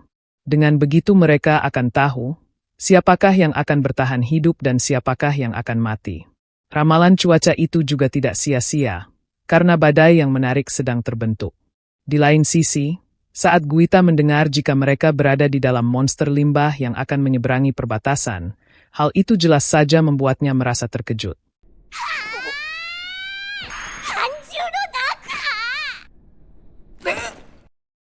Di sisi lain nampak Engine merasa terkejut karena merasakan getaran yang cukup kuat. Sedangkan Fu nampak panik dan meminta sang bos untuk sabar karena ia belum bertarung. Mendengar Engine menanyakan apakah bosnya yang membuat guncangan ini, Fu Orostor pun membenarkannya karena dia pasti sedang menyuruhnya untuk bergegas. Dan oleh karena itu ia kembali meminta Engine untuk memukulnya terlebih dahulu. Mendengar hal ini Engine tiba-tiba pergi, karena ia tak bisa terus diam saja di sini. Dan oleh karena itu ia akan mencari teman-temannya. Melihat hal ini Fu pun merasa panik, karena akan jadi masalah jika Engine pergi meninggalkannya. Awalnya Fu akan berusaha menyerang duluan namun ia tak bisa melakukannya. Hal ini terjadi karena dia tak bisa apa-apa jika tidak diperintah. Meski Jodil berkata jika ia harus mengatasi kelemahan ini, namun ia tetap tak bisa melakukannya. Dan oleh karena itu ia kembali memohon agar Engine memukulnya. Tapi Engine lagi-lagi menolak permintaan Fu. Dan sebelum Engine menemukan cara pergi dari tempat ini dan menemukan rekan-rekannya, ia tak ingin bertarung dengan siapapun. Mendengar hal ini Fu dengan wajah panik lalu berkata, jika mereka mungkin bisa keluar jika berusaha menghancurkan tembok memakai peranti jiwa. Soalnya mereka saat ini berada di dalam monster limbah. Di lain sisi saat Bundus merasakan getaran, ia tak menduga jika Jodil akan bergerak secepat ini. Dan jika terbang lebih tinggi lagi, maka mereka semua akan menyeberangi perbatasan. Dan saat Bro mengetahui jika monster limbah ini semacam alat transportasi yang akan membawa mereka ke dunia atas, jelas saja membuat dia langsung terkejut. Di lain sisi nampak Engine berkata jika para Cleaners tak ahli melawan manusia. Meski ia punya banyak pertanyaan, namun saat mendengar monster limbah berarti ia harus bertindak. Dan apakah Riders sudah lupa siapa itu Cleaners? Di lain sisi nampak Bro dan Dir Santa mengaktifkan peranti jiwanya. Diketahui jika peranti jiwa mereka bernama Claude dan Centralian. Melihat mereka tiba-tiba mengaktifkan peranti jiwanya, Bundus pun sadar jika para Cleaners akan bersemangat saat melawan monster limbah. Bro lalu berkata jika ia sama sekali tak menyangka bisa bertemu monster limbah sebesar ini. Namun meski begitu ia merasa heran, mengapa mereka baik-baik saja saat tak memakai masker. Padahal semakin besar monster limbah maka makin banyak zat berbahaya yang keluar. Dan ternyata Bundus pun juga tak mengerti tentang hal ini.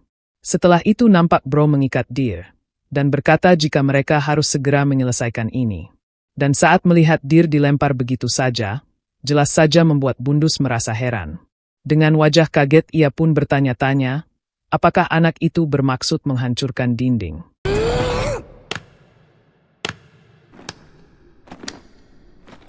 Melihat hal ini jelas saja membuat Bundus tak habis pikir, karena anak sekecil itu berusaha menghancurkan dinding. Dan seimut apapun anak itu, seharusnya Bro mengajarinya cara kerja dunia nyata. Dan terlalu protektif itu tak baik untuk pertumbuhan anak. Mendengar hal ini Bro lalu mengikat Bundus, dan berkata jika saat anak-anak ingin melangkah maju, maka orang dewasa yang menghentikan merekalah yang tak baik untuk pertumbuhan. Dan setelah mendengar hal itu nampak Bundus merasa terkejut, saat melihat tinju Dir lebih kuat setelah memukul berkali-kali. Bro lalu menjelaskan jika Dir memukul terus-terusan sasarannya, maka makin banyak juga dia menyerap tenaga dan tumbuh makin kuat. Dan itulah kekuatan Centralian milik Dir Santa.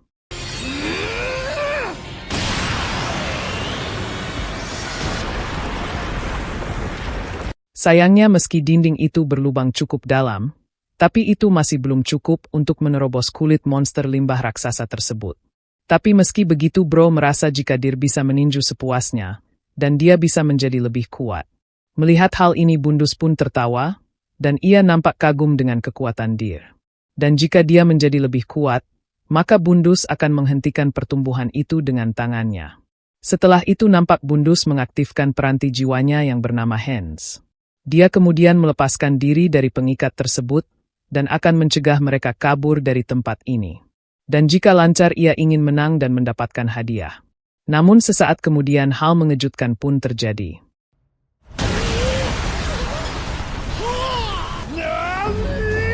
Di luar sana nampak monster raksasa itu bersiap untuk terbang di tengah badai topan. Merasa khawatir dengan keadaan Dir, Bro kemudian menggunakan peranti jiwanya untuk menarik bocah tersebut. Bro kemudian berkata jika Dir tak perlu cemas, karena mereka akan menerobos keluar dan pulang bersama. Namun tentu saja Bundus tak membiarkan ini terjadi. Dia kemudian memijak batu-batu yang terjatuh untuk sampai di tempat mereka berdua. Dan dengan penuh keyakinan ia akan menghentikan mereka di sini untuk mendapatkan hadiahnya. Namun saat Bundus hampir sampai hal mengejutkan pun terjadi.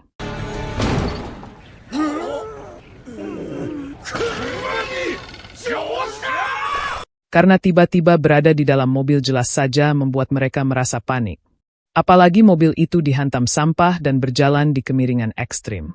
Di tengah kepanikan itu nampak hal kocak terjadi. Bundus dan Bro berusaha saling memegang setir. Padahal setir itu telah terputus dari mobil. Setelah mobil itu berputar-putar nampak Dir pingsan dan dia terlempar keluar. Melihat hal ini jelas saja membuat Bro merasa panik. Namun sesaat kemudian hal ini pun terjadi.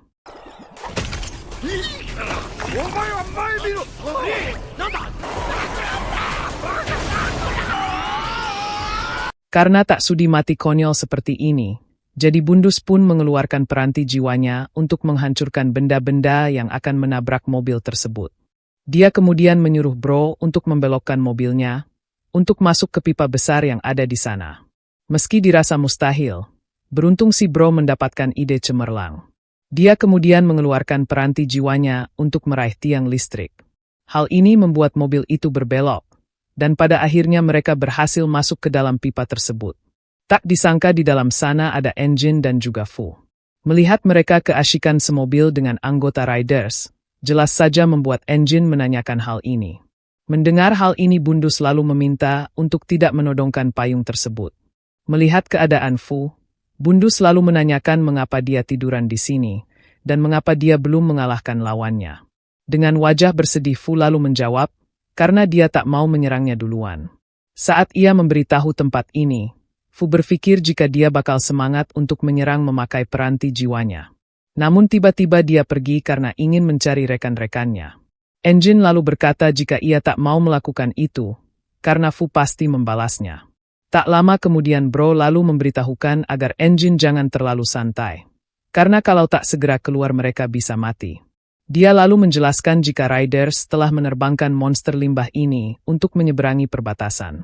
Seperti yang diketahui jika manusia akan mati jika melewatinya. Mendengar hal ini Engine lalu mengingat perkataan Rudo yang ingin kembali ke dunia atas. Dan jika itu terjadi maka sekarang, Rudo mungkin saja bisa kembali ke dunia atas.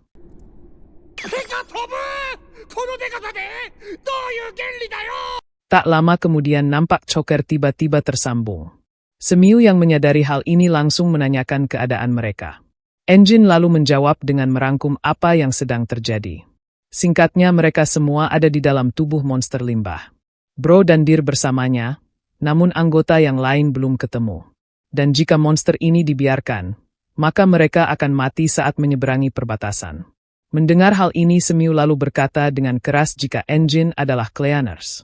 Jadi karena itu cepat bersihkan monsternya lalu kabur. Semiu juga bertanya-tanya mengapa mereka sampai bisa diculik.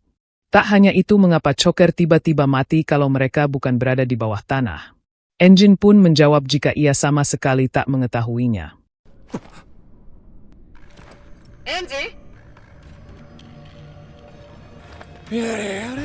Engine akan berusaha mencari jalan keluar bersama mereka semua. Ia juga memberitahukan jika Engine adalah nama pemberian penyelamatnya. Dan dalam bahasa kuno artinya penghubung. Jadi karena itu ia akan jadi panji yang menghubungkan semua orang. Mendengar hal ini Semiu pun mengerti, dan ia pun menyerahkan masalah ini kepada Engine. Ia juga memberitahukan jika bantuan sedang menuju ke sana. Dan dari penjelasan Engine barusan Semiu sudah mengetahui posisinya. Karena ia mendapatkan info dari bosnya yang berasal dari informan. Dan saat ini bantuan sedang menuju ke sana. Di lain sisi nampak Zodil berkata kepada Rudo, jika tiap 6 tahun badai sampah akan terjadi. Dan hari ini tepat di 6 tahun tersebut. Ia juga mengatakan jika monster limbah ini akan terbang mengikuti angin. Dan dia saat ini sedang bersiap.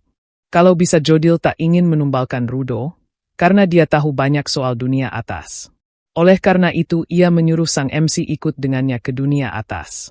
Dia bisa mencapai tujuannya dan mengakhiri penderitaannya. Berbeda dengan Cleaners yang tak memberikan apapun kepada Rudo. Mereka hanya peduli membersihkan monster limbah. Bersenang-senang tanpa otak sebelum kena batunya. Zodil menganggap jika hidup mereka konyol. Ia juga memberikan satu nasihat kepada Rudo untuk membuang hal yang tak berguna. Jika sang MC punya tujuan dan keyakinan, maka buanglah sampah tersebut. Setelah mendengar hal ini, Rudo pun menemukan nama yang cocok untuk sarung tangannya. Nama itu dari era manusia yang mengurangi limbah lingkungan dan memanfaatkannya secara efektif. 3R 俺の宝物にぴったりな名前だろ。 Rudo juga sadar jika baik sampah atau manusia, tak ada yang tak berguna. Bahkan bertemu dengan Zodil pun tak sia-sia. Karena sang MC sadar apa yang ia punya tak dimiliki oleh Zodil. Itu adalah teman-teman yang mau mengulurkan tangan kepadanya. Meski bukan kerabat, tapi mereka memberikan tempat pulang bagi sampah pemarah seperti dirinya. Mereka juga tak menganggap orang dunia atas yang bermasalah ini sebagai beban. Dan mereka telah menerima dirinya apa adanya. Baik di bawah atau atas, selain Regto yang mengakuinya adalah mereka semua. Sang MC tak akan melupakan amarah dan dendam ini, namun itu saja tak cukup memuaskannya sekarang. Dan inti dari ceramah panjangnya tadi, mereka akan hidup, main bersama, lalu ia akan balas dendam sepuasnya.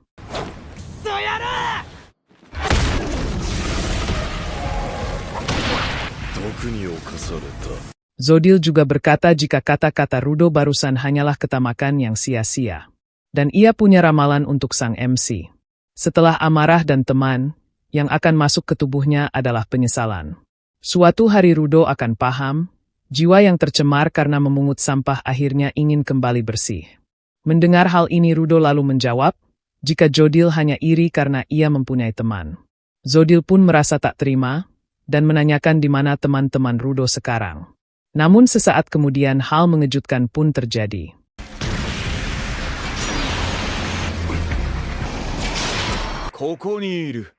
Di lain sisi nampak Choni datang menemui Jabbar. Namun saat sampai di sana ia dibuat terkejut, karena mendengar Jabbar malah bernyanyi saat dia sedang terluka. Dan lirik nyanyian itu adalah rambut kepang dor-dor-dor. Scene kemudian berpindah ke beberapa saat sebelumnya. Nampak Bundus menanyakan apakah Engine yakin bisa menjadi panji penghubung di dalam monster sebesar ini. Dan apakah kekuatannya itu bisa membantunya keluar dari sini sendirian. Mendengar hal ini Engine lalu melompat dan berkata jika ia akan keluar bersama yang lain. Setelah itu Engine lalu mengaktifkan peranti jiwanya dan menerobos ke sisi lain dinding. Melihat hal ini Bundus lalu menanyakan apakah dia mengetahui lokasi rekan-rekannya. Bersamaan dengan itu nampak Bro dan Dir menyusul Engine. Mendengar Bundus menanyakan apakah Cleaners mempunyai teknologi pelacak rekan. Bro pun membantah karena intuisi Engine selalu tepat sasaran. Setelah sampai di tempat Rudo, Zodil pun tak menyangka karena Engine menemukan tempat ini. Namun meski begitu, tetap saja hanya satu orang yang bergabung di sini. Tapi tak lama kemudian nampak Bro, Dir, serta Rio dan Zanka juga tiba di sini. Rio lalu mengucapkan terima kasih karena berkat Engine membukakan jalan, dia bisa sampai ke tempat ini. Namun saat melihat kondisi Zanka, Engine pun nampak khawatir apakah dia baik-baik saja. Tak hanya itu nampak Bro juga mengkhawatirkan Guita, yang tidur karena kepalanya terbentur. Bersamaan dengan itu Rudo lalu berkata jika semua rekannya masih hidup. Ia sudah muak dengan eksperimen bodoh Zodil yang lelet ini. Karena di sini sudah ada rekan-rekannya, jadi eksperimen bodoh itu akan segera berakhir. Mendengar hal ini Zodil pun menjawab jika ia tak sabar ingin melihat hasilnya. Dan apa yang akan terjadi saat mereka menyeberangi perbatasan.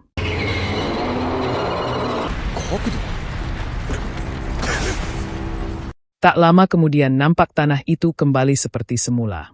Melihat hal ini Zodil pun sadar jika monster raksasa tersebut telah berangkat menuju perbatasan. Ia sudah tak sabar ingin melihat apakah di balik perbatasan itu ada kematian atau dunia atas. Bersamaan dengan itu nampak Rudo mulai beraksi dan berkata jika Zodil terlalu banyak bicara. Jika monster limbah ini digerakkan oleh peranti jiwa, berarti dia sama seperti monster limbah yang ia lihat saat magang. Dan jika begitu ia hanya perlu menghancurkan intinya sebelum mencapai perbatasan. Sayangnya usaha Rudo sia-sia karena Bundus datang tepat waktu dan menghalau serangan Rudo. Bundus juga berkata jika ia sebenarnya anak baru Riders yang belum menyelesaikan masa penataran. Mendengar hal ini Bro pun tak menyangka jika Bundus ialah anak baru. Bundus juga berkata jika ia sebelumnya terlalu santai, dan sekarang waktunya menunjukkan kemampuannya yang sebenarnya. Melihat hal ini Rio dan Engine berusaha menerobos pertahanan Bundus dari dua arah yang berbeda. Namun sayang Bundus berhasil menghalau mereka dengan kedua Hansnya. Tak hanya itu Bro dan Dir juga tak bisa melewati pertahanan Bundus. Dan Rudo yang mencobanya juga bernasib sama. Bundus lalu berkata jika peranti jiwanya yang bernama Hans adalah lengan prostetik yang tumbuh bersamanya seiring usia.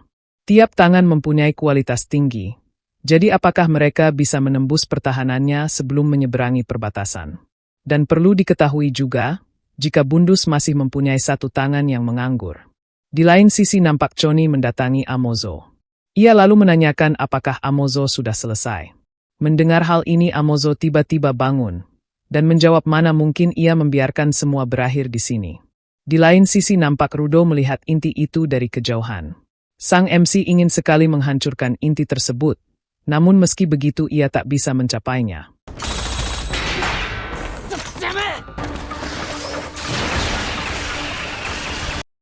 Meski Engine berusaha menembusnya, tapi lagi-lagi Bundus berhasil menghentikan serangan Engine.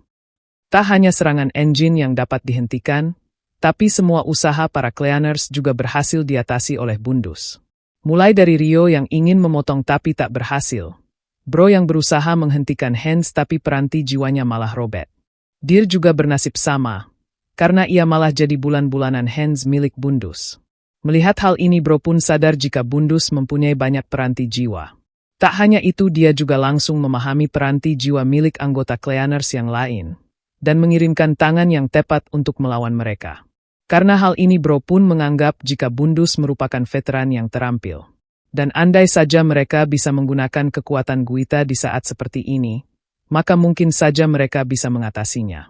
Melihat keadaan ini, Zodil pun merasa jika Bundus akan baik-baik saja. Ia sadar jika peranti jiwa Bundus sudah lama dipakai, apalagi peranti jiwa itu sudah dianggap bagian tubuh sendiri dan pastinya punya kualitas yang sangat tinggi. Namun meski begitu jarang sekali ada orang yang punya banyak peranti jiwa. Dan saat paham soal itu, mustahil mereka bisa menembus pertahanannya. Tak lama kemudian nampak Choni datang, dan melaporkan jika ia sudah mengamankan Jabbar. Setelah mendengar hal ini, Zodil pun berkata jika sudah waktunya ia pergi dari sini. Setelah itu nampak Bro berusaha menolong Dir. Namun sayang usahanya sia-sia karena Hans berhasil memotong peranti jiwanya. Dan pada akhirnya dia pun terpental karena mendapatkan serangan dari Hans.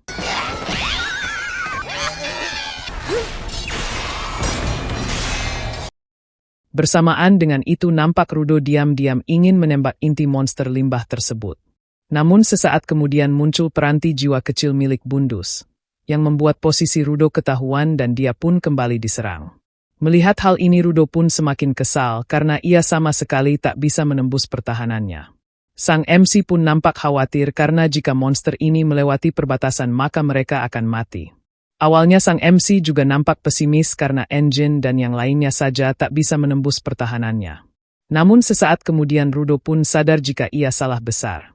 Dirinya adalah pewaris sarung tangan ini, apalagi ini adalah harta karun kesayangan yang selalu ia jaga dengan baik. Karena hal itu usia serta tekadnya tak akan kalah dari Bundus.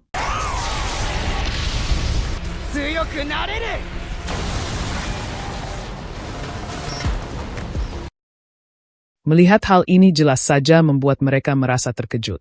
Engine lalu berkata jika kemampuan Rudo membuatnya bisa menggunakan kembali maksimal 3 sampah atau barang rusak. Sepertinya Rudo sendiri tak sadar bahwa kekuatan sarung tangannya bisa mengubah benda biasa jadi senjata. Karena selama ini dia membaginya secara parsial ke tiap barang. Namun jika dia memfokuskan kekuatan itu pada satu barang, maka hal inilah yang terjadi. Mendengar hal ini Rio pun merasa jika Rudo akan pingsan setelah menggunakan satu sampah. Engine pun membenarkannya. Namun Rudo yang sekarang tak peduli apa yang akan terjadi pada tubuhnya. Bundus juga sadar jika Rudo berniat menggunakan seluruh kekuatannya tanpa pikir panjang. Karena hal ini Bundus pun merasa jika pola pikir dan tindakannya benar-benar kekanak-kanakan. Namun itulah hal yang paling berbahaya saat ini, karena ia harus menghentikan tindakan orang bodoh. Dan sesaat kemudian nampak Rudo mulai menyerang dengan kekuatan peranti jiwanya yang dahsyat. Bundus pun merasa kesulitan menghentikan serangan Rudo, karena kekuatannya sangat besar sekali. Meski begitu, ia berhasil menahan serangan pertama Rudo. Namun sesaat kemudian hal mengejutkan pun terjadi.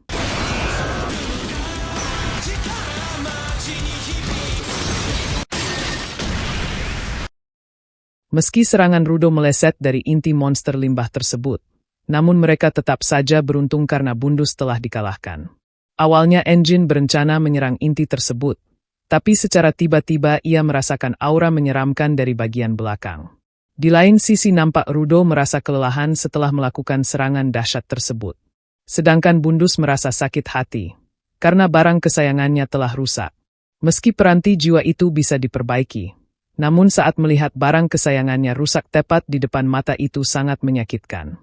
Bersamaan dengan itu nampak peranti jiwa Rudo tiba-tiba lenyap. Melihat hal ini Engine pun bertanya-tanya apakah dia mengasihani barang milik orang lain. Tak lama kemudian nampak Zodil mengapresiasi kinerja Bundus, dan menyuruhnya untuk datang ke tempatnya. Mendengar hal ini Bundus pun merasa heran karena ia tak mengalahkan siapapun. Namun meski begitu Zodil sudah melihat sehebat apa kemampuan Bundus. Apalagi waktu mereka hampir habis. Zodil lalu berkata jika ia sudah mengetahui kenyamanan berkendara monster limbah ini dan daya tahannya.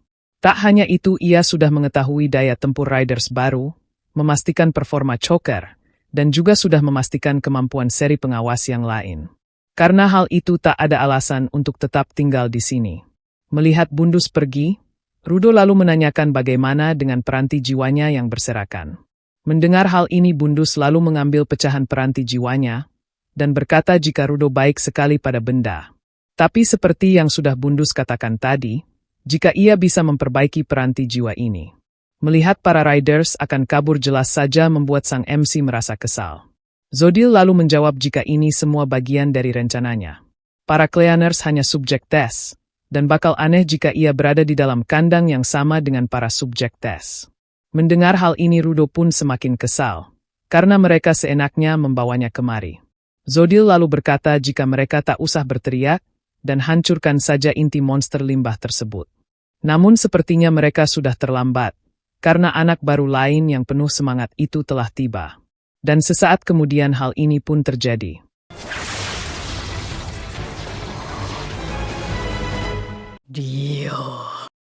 Setelah Amozo datang Zodil lalu mengajak mereka berdua untuk pergi.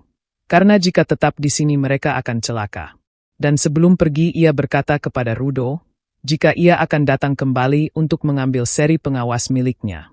Awalnya Rudo berusaha mengejar Zodil agar dia memberitahukan perihal Amo.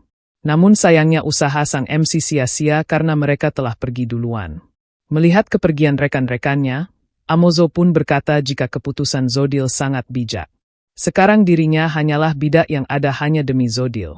Jadi karena itu ia akan menyerahkan rambut ini, demi memastikan tak satu pun dari para Cleaners yang bisa keluar dari sini.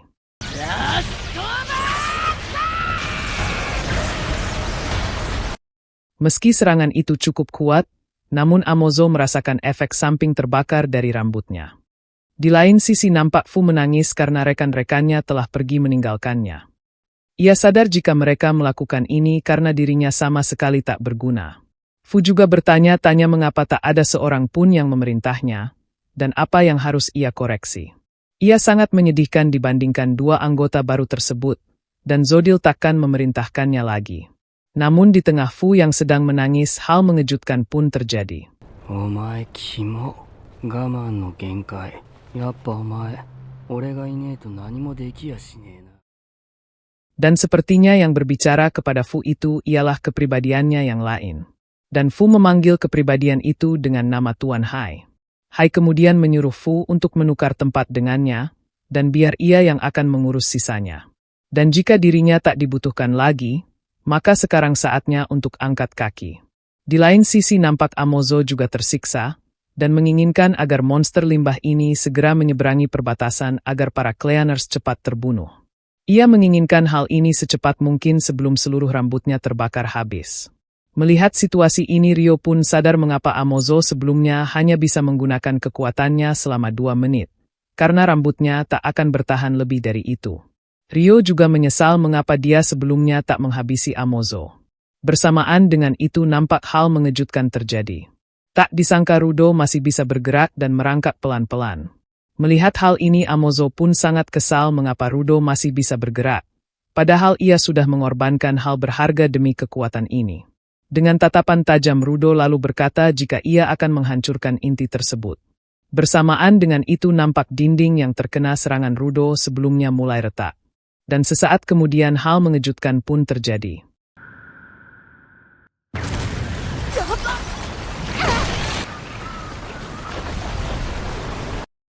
Saat terhempas keluar, nampak Amozo mengingat saat ia pertama kali bertemu dengan Zodil. Saat itu Jodil mendatangi desa wanita dan memberikan sisir kepada Amozo. Sebenarnya di scene ini Zodil berkata sesuatu kepada Amozo. Namun kita tak diberitahu apa yang dikatakan oleh Zodil.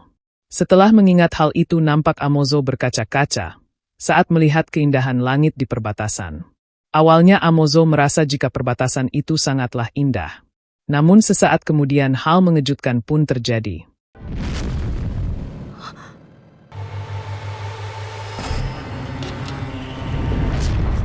Melihat entitas tersebut dan aura yang dia keluarkan, jelas saja membuat Amozo merasa terkejut. Ia pun berkeinginan untuk memberitahukan hal ini kepada Jodil. Karena saat melewati tempat ini, segala hal yang berharga baginya akan dirampas. Di lain sisi nampak para Cleaners berusaha bertahan agar tak terhempas keluar. Namun sesaat kemudian nampak Rudo juga merasakan hal yang serupa dengan apa yang dialami Amozo. Ia pun bertanya-tanya apa sebenarnya yang terjadi. Melihat keadaan rekan-rekannya, Engine pun sadar jika mereka pasti sudah tidak kuat akibat serangan listrik tadi. Mereka tak akan bertahan lama, jadi ia harus mencari cara untuk menjatuhkan monster limbah ini sebelum menyeberangi perbatasan. Awalnya Engine dengan sangat terpaksa ingin menggunakan sesuatu yang ada di dalam kantongnya. Namun sesaat kemudian nampak Guita terbangun, dan dia nampak terpaku dengan kejadian ini. Melihat hal ini Engine pun panik dan menyuruh Guita pegangan pada sesuatu. Mendengar hal ini Guita meminta maaf karena kepalanya tadi sangat sakit sekali. Tapi sekarang ia sudah baikan setelah tidur sebentar. Mendengar hal ini Bro pun menyadari sesuatu. Ia pun merasa jika mereka tak perlu cemas saat Guita terhisap keluar. Dan sesaat kemudian hal mengejutkan pun terjadi.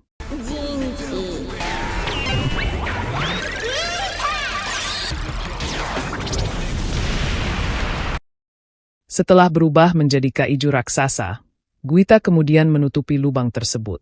Dan sekarang masalah pun terselesaikan. Melihat hal ini Engine pun memuji Guita, dan berkata jika peranti jiwanya memang juara. Setelah itu nampak mereka bersiap menghancurkan inti monster limbah tersebut. Di lain sisi nampak Zodil melihat badai itu dari kejauhan. Bundu selalu menanyakan, apa yang membuat Zodil berpikir jika monster limbah imitasi itu bisa menyeberangi perbatasan. Karena sampai sekarang, dicoba pakai cara apapun tak ada yang mampu menyeberangi perbatasan hidup-hidup. Zodil lalu menjawab jika di dalam monster limbah itu ada kekuatan perlindungan. Di lain sisi nampak Engine, Ryo dan Rudo menyerang inti dari monster limbah tersebut. Setelah menghancurkannya nampak Rudo melihat inti dari monster limbah tersebut yang merupakan peranti jiwa. Dan karena inti dari monster limbah ini telah hancur, jadi wadahnya pun juga ikutan hancur. Melihat hal ini Engine pun panik karena baru menyadarinya sekarang. Beruntung saat ini ada Guita. Kaiju itu kemudian meminta rekan-rekannya untuk pegangan kepadanya. Tubuhnya empuk jadi takkan terlalu sakit saat mereka membentur tanah nanti. Namun sebelum memegang tubuh kaiju itu, nampak Rudo mengambil sepatu milik Amo sebelumnya. Dan setelah berhasil mengambilnya, nampak Rudo berusaha memegang tubuh kaiju tersebut. Sayangnya Rudo tak bisa memegang dengan erat jadi ia pun terjatuh. Beruntung Engine dengan sigap menolongnya. Saat tubuh monster limbah raksasa itu mulai meledak, nampak mereka berhasil keluar dari sana.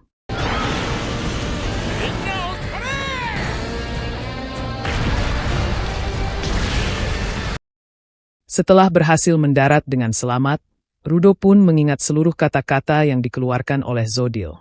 Setelah mengingat hal itu, Rudo pun merasa jika ia sudah terseret ke dalam eksperimen gilanya.